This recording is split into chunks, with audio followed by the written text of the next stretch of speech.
Hey everyone, I am running a little bit late and I apologize. We're gonna go live. We're gonna go live everywhere.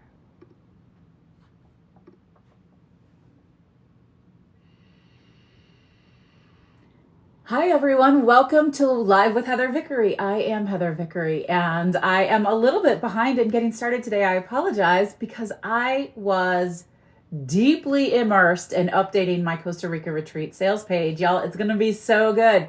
Also, I need to apologize to TikTok. I forgot to use my little special microphone that makes me sound so much better than just talking plain, but I was rushing and that's where we are. So I'm glad you're here. I'm really glad to be able to talk to you all about today's topic, which is that self-care is a requirement, not a luxury. And what do I mean when I say that? So before we get into all of that, welcome. I'm Heather Vickery. I'm a transformational success coach that is here to help conscious leaders learn to lead from embodied joy by prioritizing self-care and wellness, by knowing themselves well, taking radical responsibility for themselves, and showing up into spaces in a way that actually impacts the entire community, the energy, the engagement of everyone involved. A good conscious leader, and that's going to be next week's live show topic. What the fuck is a conscious leader? And are you one? Do you want to be one? How to be one? But a good conscious leader leads from embodied joy, makes sure they prioritize self-care and self-awareness, self-compassion, self-love, self-confidence, all of that, because that is the foundation of how we help all of society level up from an energetic vibrational standpoint, from a success standpoint, all of that. It's very, very important. So we think of self-care, and self-care is a fucking buzzword, right? Like, I know that as well as anybody else does, and we're probably all sick of it. And we might have, I wonder what your own thought process, your own image is with like what self-care is. Is it a bubble bath? I mean, definitely a self-care practice for me is taking a bath with Epsom salts or magnesium flakes and essential oil. Absolutely. But that's not the only thing. Sometimes getting out of your house and being in community is self-care. Sometimes asking for help is self-care. Sometimes going, this is not working. Like, I can't focus. I can't function. I need to shut it all down is self-care. Sometimes doing things for the sake of joy is self-care. I'm going to do that tonight. I am going to see one of my favorite authors read live from his new book, TJ Klune. Super excited. I invited a friend. We're going to go out and have a good time. And actually, I'm not quite as social as one might expect me to be. Last night, I went out with a new friend as well for drinks and dinner, and that brought me a lot of joy, right? So self-care can be all sorts of things, but prioritizing joy, hope, happiness, community is a key component in well-being. It's a really important part of continuing to nurture yourself so that you can thrive and show up in the world in the way you want to. And that matters right now more than ever before, because the world is really messy. The world is really noisy. There's a lot of chaos. There's a lot of harm being done. And if you want to be part of a hopeful, positive solution, you have to prioritize self-care. We cannot go and go and go and go and go in this, rolling around in this bad news world all the time without something breaking eventually. Whether that means self-care is taking a day off of social media or managing when you read the news. That's something that I choose to do pretty consistently. So I will wait a little bit in the morning, maybe do a quick breath work, meditation. I'm going to share some of those tips with you as well. Then I'll check in on the news. Then I try to get some work done to the best of my ability, serve my clients, serve myself, update things in the way that I need to. And then I might check in on the news again. I have learned the hard way that immersing myself in the news at night means I can't sleep. So I don't do that because it's not helpful for me. It doesn't help me help you. It doesn't help me help myself. It doesn't help anything. Being careful who you get your information from, being careful who you get your news from is really important. Who do you listen to? Who do you trust? Who do you let into your space? Be conscious of that. Vet those people. Vet me, right? Make sure that it feels good to you to be in community with me. I hope that it does. I work really hard to make sure that I have a thoughtful, inclusive environment for as many people as possible. That said, if it's not vibing with you, that's okay. You should move on, right? It's really important to know what works for you and what's for you and what isn't for you. Yes, reading is a form of self-care for me. It's also a massive form of, it's a massive form of joy for me.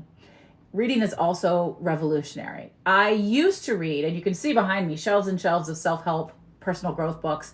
I think I value them very much. Hell, I even wrote one. Fuck Fearless is right there. Y'all, can you see it? There it is. I think they're wonderful, but also I find fiction, historical fiction, memoirs, all of that incredibly inspiring. They are a wonderful way for me to see other perspectives, gain knowledge and awareness that I wouldn't have otherwise, and make me think really deeply and thoughtfully so that I can practice what I call the 3 R's in the BRAVE method: reassessment, reframing, and resilience. Oh, let me think about how that impacts me, my thought process, how I engage with other people. When we're talking about being conscious leaders, we have to really be aware of whether or not our intention equals our impact, how we want to show up, leaving room for hope and possibility, looking at things from new perspectives, right? Keeping those doors open, taking the information that you have and going, do I know this for sure? Is this 100% true? And perhaps it is, but is it the only truth? Are there other things that can also be true at the same time? That's a really badass conscious leader move right there. Is this the only thing that's true? Are there other things that can be true at the same time? Doing that sort of compassionate self-inquiry is actually a form of self-care. It is a way for you to gain more internal awareness and internal guidance. And then you use that information to inform your next step, right? Awareness is the catalyst for all change. Awareness that something maybe isn't the way you always thought it was, that you don't like the way that feels, that that's not guiding you. Awareness is such a gift. And then we're called to, either do one of two things with awareness. You either ignore it willfully and you just feel shitty, or you create change and you do something about it, which is awesome. Also being aware of what you can't control and change, which is a lot of the mess, but what can you control and change? So if we're going to talk about the current state of, the nation, I can control how much I consume the information. I can control calling my representatives on a regular basis. I can control practicing building community, being a community leader, being a conscious, thoughtful leader, engaging with people in ways that are really important to me. I can control my own thoughts, choices, actions, and behaviors. That's all you can control also. Your own thoughts, choices, actions, and behaviors. That is all you've got. Nothing else. But when we do that intentionally and thoughtfully, that is actually a form of self-care. Self-care can be something so tiny. Making sure you drink enough water. Always. I drink like 4 or 5 of these a day. Making sure that you get up and move and stretch. I've been doing a lot of somatic work, somatic yoga. Just 10, 15 minutes of thoughtful body movement. Self-care can be conscious, tender, compassionate touch, right? I find that in the evening, I've done a really good job of separating my mind from my body. And one of the things that I work with clients on is getting their answers from their body. Your mind is easily manipulated. It is often not telling you the truth. It's very tricky. Minds can be very tricky, and they are not always honest. But your body knows the truth. Your body knows what is for you and what is not for you, and you can listen to it in a way that is really empowering and impactful. So one of the things that's been happening to me in the last couple of weeks is I'll be ready to drift off to sleep. My mind is clear. I'm very tired. And all of a sudden I have a pounding in my chest that feels like a fist just pulsating over and over and over and over again. So if I take a deep breath and I do some tender, self-compassionate touch, just like maybe 10 seconds holding your cheeks. I particularly like holding my cheeks. I find it to be very calming. I can instantly feel a connection with my parasympathetic nervous system. Oh, shit. Matt, you're saying my sound isn't working. Fuck. Don't leave me, TikTok pals. Son of a bitch. General audio. Yep, it's not.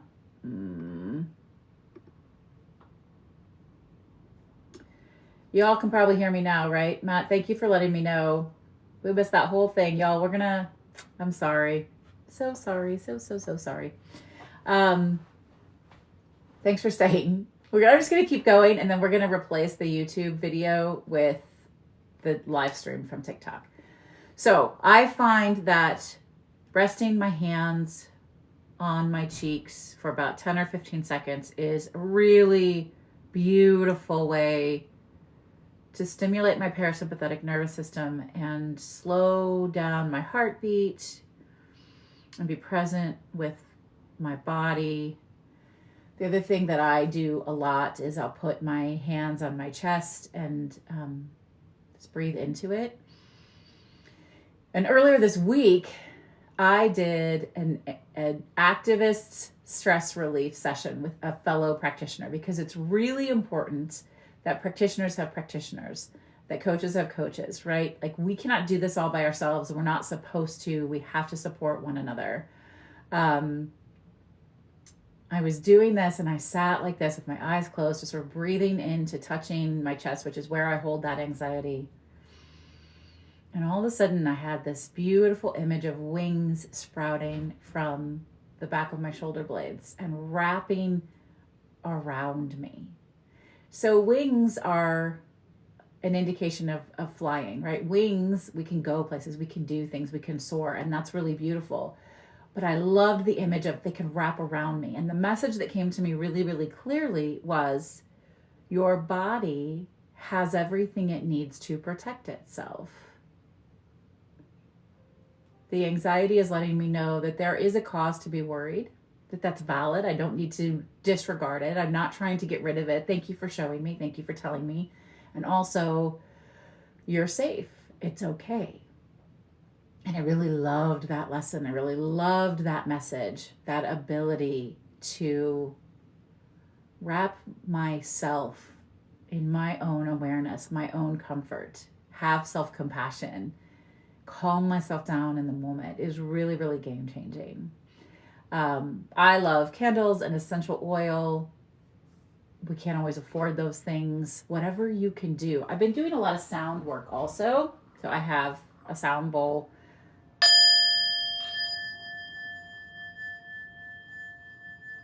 It really resonates with me. I'll do that before a meditation.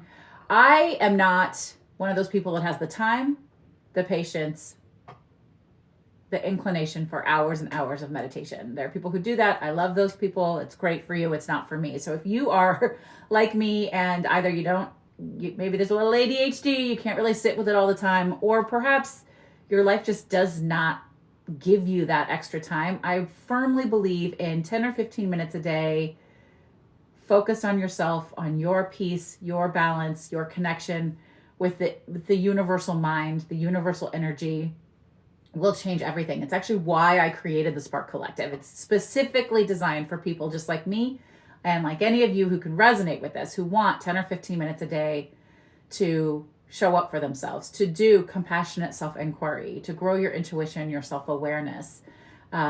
We have an entire content library, and this comes from things that I do on my own in my practice, and then I share with the community. Guided visualizations, EFT tapping, self-guided hypnosis, subliminal audios, guided meditations and affirmations, all of that. So I do these things, I learn them, I grow myself with these things, and then I share first with the Spark community, and then slowly in other ways with other community members, other people who are looking for access. It doesn't have to be a huge commitment to grow your self-care, but it is a requirement. It's not a luxury. You have to do it. You have to do it because you cannot pour from an empty cup. We could use every cliche in the book. If you are depleted, if you are living in desolation, you're not part of the solution. You're not part of making things better. You have to care for yourself. It's not selfish, it's self first. You have to put yourself first so that you can be part of the community, of the solution, of the global energetic rising of conscious leadership, of thoughtfulness, of humanity, of kindness.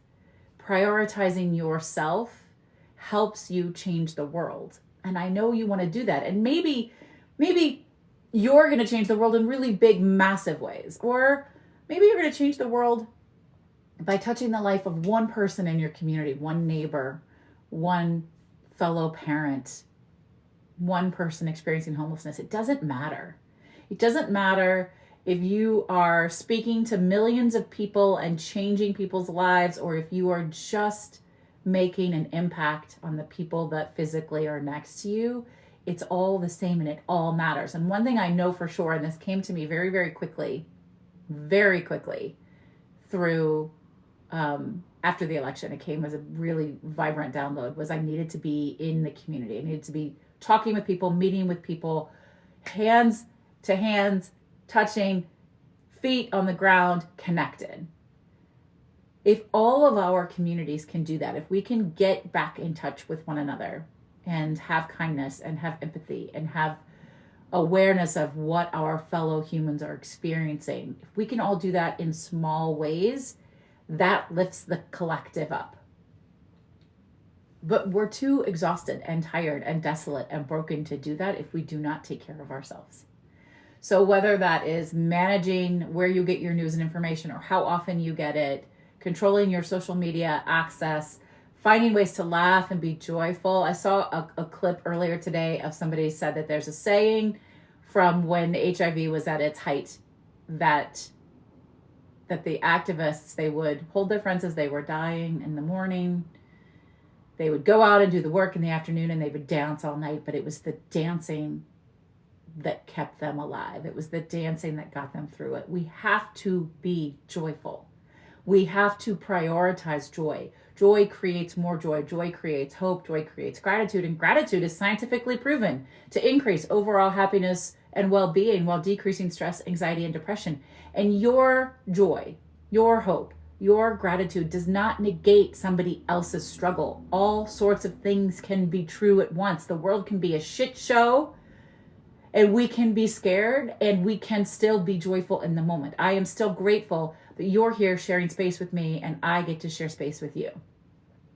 We can still be joyful for all of those things in all of those ways. We can be grateful. You can practice self-care and still be somebody who is really giving of themselves all the time. You don't have to sacrifice yourself to be somebody who cares about other people. In fact, you can't actually care about other people if you don't care for yourself, because we can't give people what we're not able to give ourselves. So that is what I wanted to share with you today. And I hope that you will find unique ways to have hope, to seek joy, to care for yourself. Do it in the cracks, do it in the crevices. Stop, pause, reflect, breathe, tender self-compassion. Quick guided EFT tapping, meditations, visualizations, anything like that. If you don't have a resource like that and you want one, reach out to me. I am happy to connect you in ways to do that. Whether it's reading, laughing, watching comedy, going for a walk, taking a hike, being on the beach, or maybe it is something big. Maybe you want to join me in Costa Rica in January of 2026, where we're spending an entire week on compassionate inquiry and joy for the sake of joy and experiences that bring us back to ourselves and remind us of what really matters. You want to do that? Come hang out. Let me know. I'll tell you all about the Costa Rica retreat. It's going to be amazing. It could be big, it can be small, but make sure you prioritize it. So between now and when I come back next week, or when I see you somewhere out in the social ethers, my name is Heather Vickery, and I'm reminding you today and every single day to go out and choose yourself bravely. Because when you do that, you can change the world. Take care. I'll talk to you soon. Bye. I gotta figure out this sound situation, y'all. Because sometimes I feel like, oh, hey, that was a lot of my face. Sorry. So the sound situation, I lose it every time. But take care, y'all. I'll talk to you soon. Thanks. Bye.